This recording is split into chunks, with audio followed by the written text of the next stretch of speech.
تاریخ میں بہت سارے آئے گئے مگر کچھ یادگار بن گئے، کچھ وہ کام کر گئے کہ بس وہی کر گئے، عقل والے ورطہ حیرت میں رہ گئے، وہ مختصر وقت میں ایسے بڑے بڑے کارنامے کر گئے۔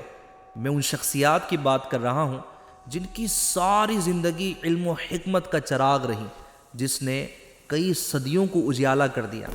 جی ہاں، میں ان ہستیوں کی بات کر رہا ہوں جو معاشرے میں ایسے اٹھے کہ ان کی بلندی کو دیکھیں تو سر سے ٹوپی گر جائے۔ انہی میں ایک ایسی عظیم ہستی ہیں جن کے کارنامے آج تک زندہ تابندہ ہیں، جن کی تحریر آج تک علم کا وہ دریا ہے جس کی لہریں کئی علمی حقائق کھول رہی ہیں، کئیوں کے سینوں میں عشق رسول گھول رہی ہیں، جن کی تحریر صحیح اور غلط، حق و باطل کو تول رہی ہیں اور یہ بتا رہی ہیں کہ چوکنے رہو، ایمان کی حفاظت کرو۔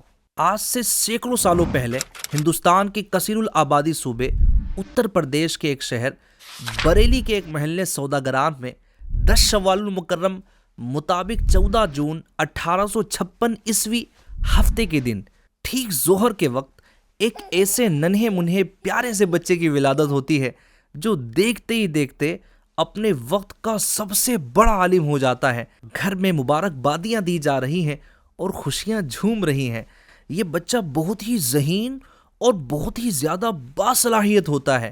استاد سے صرف 1/3 کتاب پڑھتا اور باقی خود سے یاد کر لیتا، جس بنا پر استاد صاحب اس کا نام لے کر کہتے ہیں، کیا تم کوئی جن تو نہیں؟ ایسی خداداد صلاحیت کہ 8 سال کی عمر میں عرب والوں جیسی عربی بول لیتا اور مشکل سے مشکل علم کی گرہ کھول لیتا۔ اسی عمر میں عربی کی کتاب ہدایت النحو کی عربی شرح لکھ دینا کوئی مذاق نہیں، لیکن اس بچے نے یہ کام کر دکھایا۔ یہ بڑا ہوتا ہے اور 13 سال کی عمر میں جا کر تمام مروجہ علوم حاصل کر لیتا ہے، اور اس عمر میں جہاں بچے کو خود کا ہوش نہیں ہوتا، یہ فتویٰ دیتا ہے اور مفتی اسلام کا منصب پا لیتا ہے۔ علم و حکمت میں اس کا ثانی نہیں کوئی کمال، وہ خود میں ہے ایک جہان، خود ہی ہے اپنی مثال۔ اب یہاں سے شروع ہوتا ہے ایک علمی سفر، ایک صدی کی روشنی، ایک انقلابی سفر۔ جی ہاں، یہ وہ دور تھا جس میں بد مذہبیت قوتوں نے ہر طرف سے مسلمانوں کے عقائد پر حملہ کیا اور یہ مقصد بنایا کہ اگر مسلمانوں کو کمزور کرنا ہے تو روح محمدی اس کے سینے سے نکال دو۔ پیارے نبی صلی اللہ علیہ وسلم کی محبت کو شرک کہہ کر بہت کچھ ہو رہا تھا، لیکن اللہ ہر 100 سال میں ایک ایسے شخص کو بھیجتا ہے جو دین کے بڑے دشمن کو ختم کرتا اور اس کے فریب کو ظاہر کر دیتا ہے۔ بس اللہ نے اس بچے کو جو 13 سال میں مفتی بن جاتا ہے اپنے وقت کا سب سے بڑا عالم بنا دیا۔ عوام و خواص سب کا مرکز یہ ہستی بن گئی اور لوگ ساری دنیا سے اپنے اپنے مسائل پوچھنے آنے لگے۔ اس وقت میں کئی فتنے جگے، ختم نبوت کو لے کر بھی مسئلہ بنا تو کہیں شرک کو لے کر فرقہ بنا، کوئی خدا کا ہی منکر ہوا تو کوئی خود ہی نبی بن بیٹھا۔ ایسے نازک حالات میں ان فتنوں سے لڑنا اور عوام کو اس سے چوکنا کرنا کوئی آسان کام نہیں تھا، مگر انہوں نے کر دکھایا۔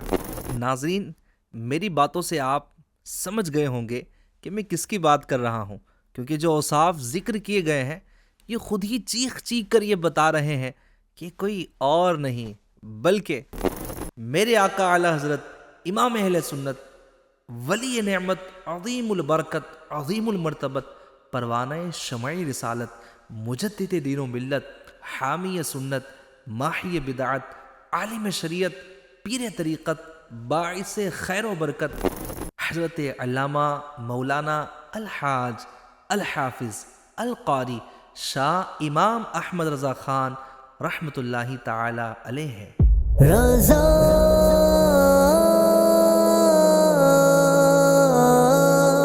رضا۔ اعلی حضرت کی شخصیت میں بہت سارے علمی پہلو تھے۔ امام اعظم جیسی فقاہت تو غوث اعظم سے عظیم عقیدت، امام غزالی جیسی ذہانت تو ابن الہیثم جیسی صلاحیت، آپ اپنے آپ میں ایک ادارہ تھے۔ آپ کی ذات میں کئی علم کے عالم گم تھے، اسی لیے تو علماء نے آپ کو حضور صلی اللہ علیہ وسلم کے معجزوں میں سے ایک معجزہ کہا۔ ہدائی کی بخشش آپ کا نعتیہ دیوان پڑھ کر ہر کوئی عشق رسول میں جھوم جاتا ہے، گویا تصور ہی تصور میں یوں گم ہو جاتا ہے کہ مدینے کی چوکھٹ چوم آتا ہے۔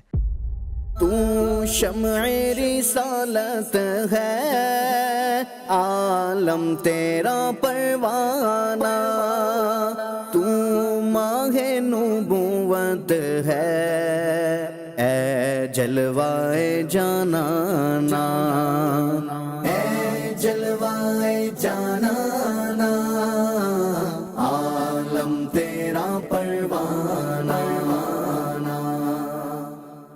فتاوی رضویہ پڑھ کر بڑے بڑے علماء کی عقلیں دنگ رہ جاتی ہیں کہ اتنا گہرا کام اتنے کم وقت میں کیسے ہو سکتا ہے۔ جس فن میں دیکھے تو اعلی حضرت اس فن کے انجمن نظر آتے ہیں۔ اللہ نے وہ کمال ذہانت سے نوازا کہ بیان کو الفاظ نہیں، تحریر رضا میں الفاظ کا چناؤ دیکھو تو مزے کو مزہ آ جاتا ہے۔ کنز ایمان ایسا ترجمہ کیا کہ مراد الہی واضح ہو جاتی ہے۔ ناظرین، افسوس کہ علم و حکمت کا یہ آفتاب 25 صفر المظفر 1340 ہجری مطابق 28 اکتوبر 1921 عیسوی کو جمعۃ المبارک کے دن ہندوستان کے وقت کے مطابق 2:38 پر عین اذان جمعہ کے وقت غروب ہو جاتا ہے۔ انا للہ و انا الیہ راجعون۔